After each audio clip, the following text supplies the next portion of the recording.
A few times a month I will get emailed by companies asking if I want to review an LED light of some form. And usually I turn down the offer because they're all very similar in specs and prices to most other lights on the market. I only review lights now if they have something unique about them. And that's exactly what we have today with the Weeylite Ninja 300 by Viltrox. Now I've actually been using this light in my last few videos right up here acting as a rim light, as well as using it for product shots. Now this was sent to me by Viltrox to review. Now they've only supplied me with the standard package, which is the light and a reflector. They also offer slightly more expensive packages, which include several accessories that I personally think offer much better value. Now clearly I don't have these to test out. Obviously I would have preferred to have them to test out, but I can't really complain as Viltrox did send me this for free. But I can at least draw pretty solid conclusions about the benefits that these accessories will offer. Now the Ninja 300 is an 80 watt light with a fixed 5600 Kelvin color temperature. There is also the Ninja 200, which as far as I can tell is fundamentally the same chassis, but with a 60 watt bicolor light instead, if that suits your needs better. This Ninja 300 has CRI and TLCI ratings both over 95, and at 100% power it outputs 7800 lumens, so it's pretty bright. But for me, what makes this light stand out is its portability. The Godox SL60W is a very popular light, but by comparison, the Ninja 300 is tiny. It's not only significantly smaller in all dimensions, but it's less than half the weight. And despite its tiny size, this light does actually feel pretty solid in terms of build.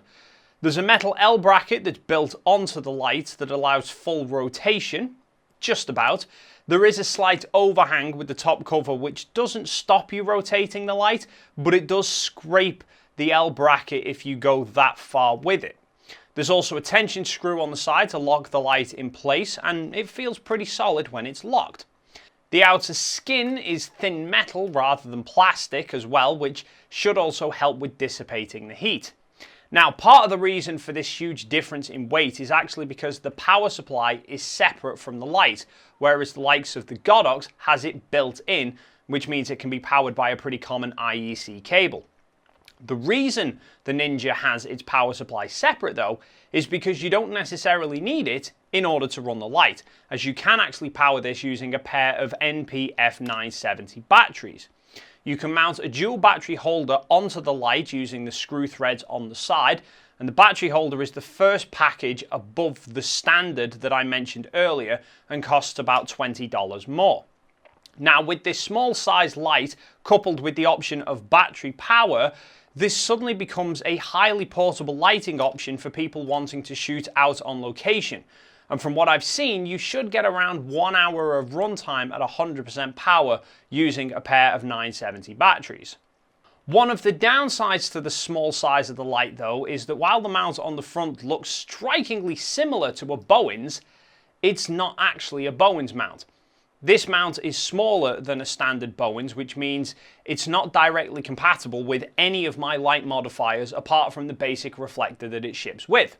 Fear not though, as the next package up includes an adapter that allows Bowen mount modifiers to be mounted straight to the front of the light, as well as a handle for hand holding the light on location. Now this package is only $10 more than the previous, so $30 over the standard. Personally, I think this is the realistic minimum package you should consider for this light, as having the Bowens mount will make a huge difference to the versatility.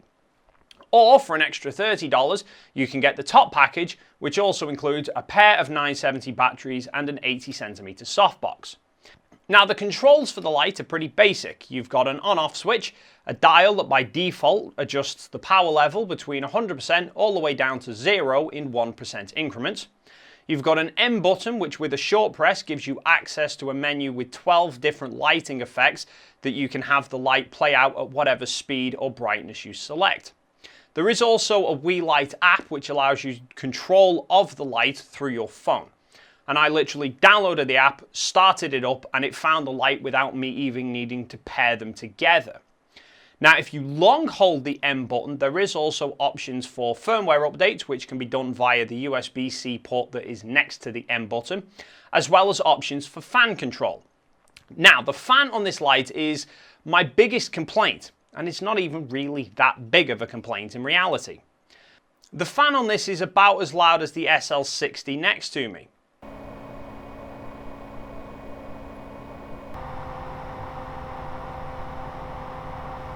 Quite ironic considering this light's supposed to be a Ninja.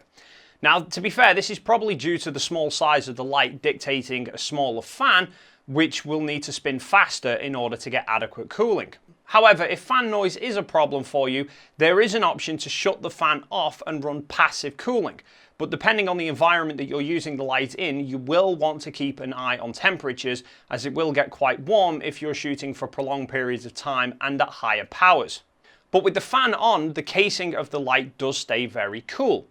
Overall, I would say if you're planning on using this light in a fixed studio environment and never moving it, much like I have here, then it will get the job done very well, but it doesn't really offer much advantage over the many other studio lights already on the market. However, if you're looking for a portable light to use on location for either stills or video, then this is definitely one to put on your consider list. So I will leave a link to this light in the description down below for you to check out. If you have any questions or queries, then please feel free to leave them in the comment section. If you found this video helpful and you haven't already done so, then please consider hitting the like and subscribe button, and hopefully we'll see you in the next video.